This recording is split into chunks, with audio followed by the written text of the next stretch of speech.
Ayan, magandang gabi mga idol. Oh. Nandito tayo sa isang pagawaan ng pambalot ng mga items natin. Ito yung tinatawag na bubble wrap, no? Ayan yung ating finished product, bubble wrap.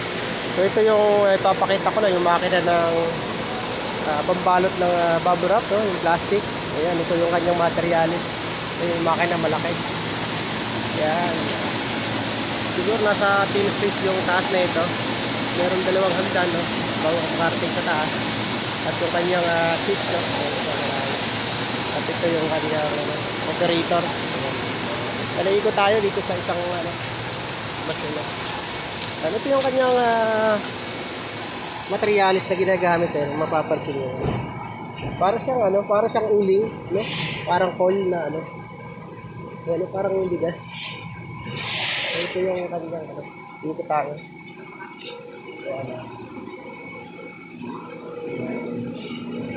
Ayan po mga idol, dito pa baba, naka-fold na pa. Naka-roll nyo lang pala.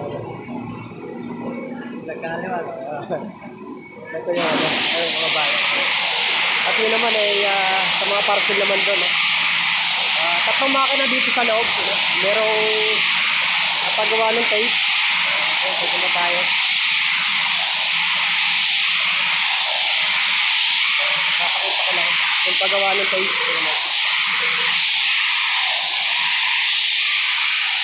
Kasi mga idol, ito yung paggawa ng tape.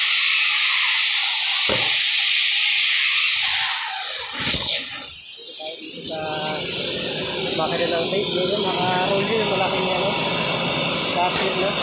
Ano na siya, may pantikit na yan, no? So, hindi tayo dito.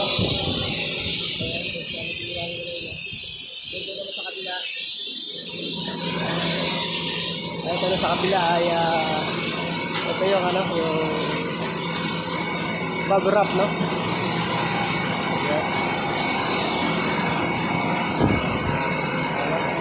Bubble wrap. Ito yung makina ng bubble wrap, no? Yung kanyang materialis, no? Kaya nilihikot yun ng dalawang malaki papunta ron.